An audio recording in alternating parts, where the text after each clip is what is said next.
Assalamualaikum warahmatullahi wabarakatuh.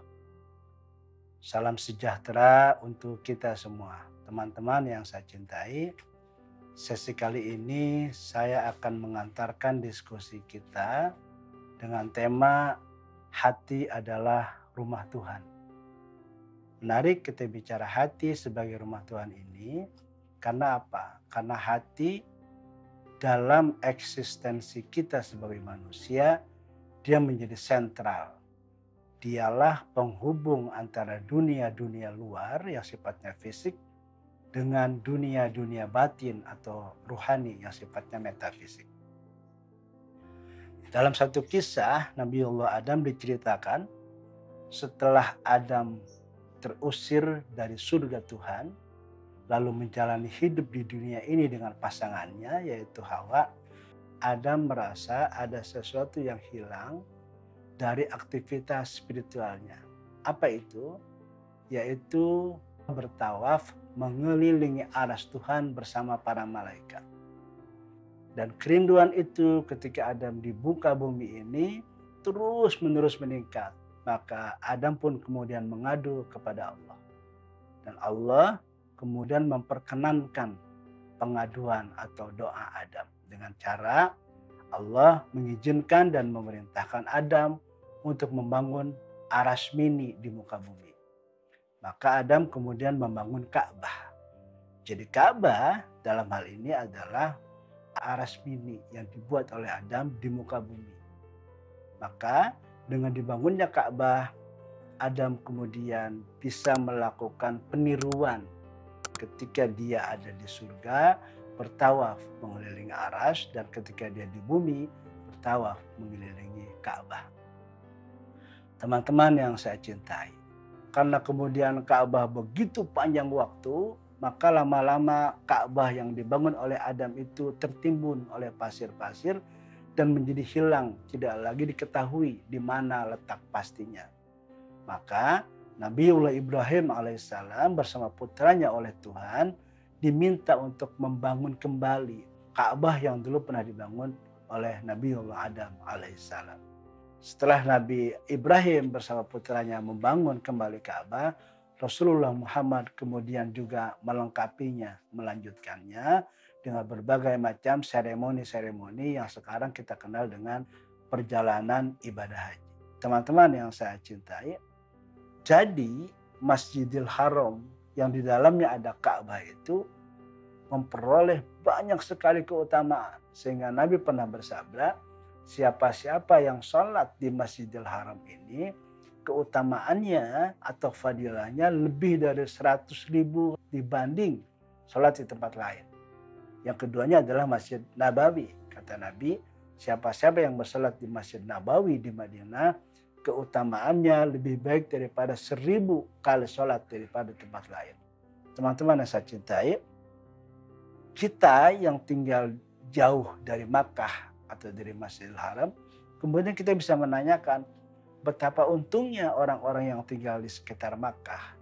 Karena ketika mereka melakukan sembahyang di Masjidil Haram, langsung di dekat Ka'bah, pahala mereka 100.000 kali lipat daripada kita yang sembahyang di tempat lain.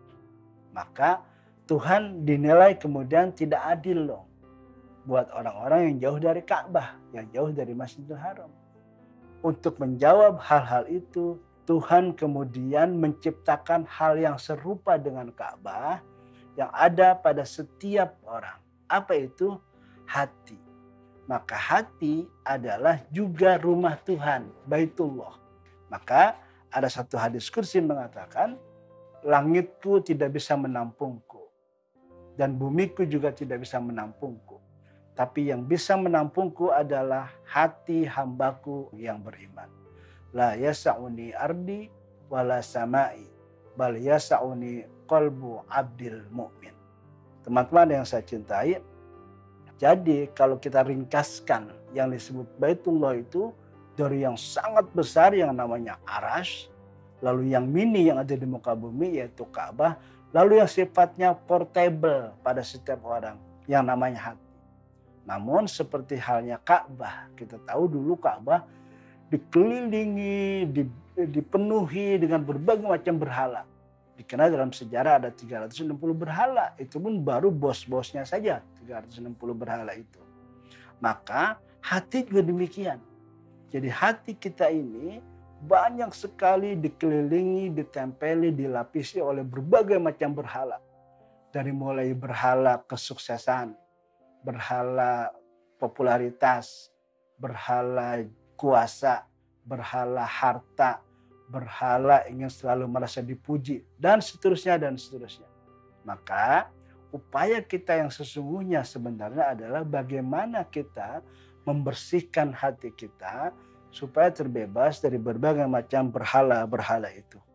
Dan bagaimana kita membersihkan atau menyucikan hati yang penuh berhala itu? Nabi pernah bersabda, segala sesuatu di dunia ini yang berkarat pasti ada pemolesnya. Dan pemoles hati adalah zikir.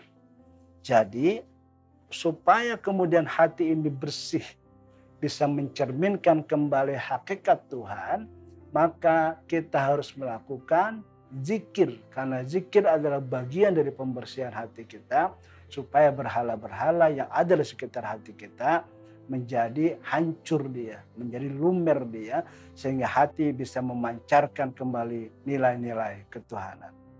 Teman-teman yang saya cintai, inilah yang kemudian kita namakan bahwa hati kita adalah rumah Tuhan.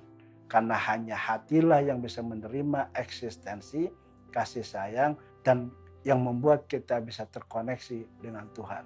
Tetapi hati-hati, hati juga bisa berbalik. Karena hati disebut kolbun, artinya bisa berbalik. Bisa menghadap ke atas, yaitu menghadap kepada Allah, dan bisa menghadap ke bawah, yaitu bisa menghadap nafsu dan keduniaan. Maka Nabi mengajarkan kepada kita untuk selalu berdoa kepada Allah. Ya muqallibal qulub, tsabbit qalbi ala dinika wa ala ta'atika. Wahai zat yang maha pembolak balik hati, tetapkan hatiku kepada ajaran agamamu dan kepada ketaatanmu. Teman-teman saya cintai, saya akan akhiri sesi kita kali ini. Semoga ada manfaatnya. Assalamualaikum warahmatullahi wabarakatuh.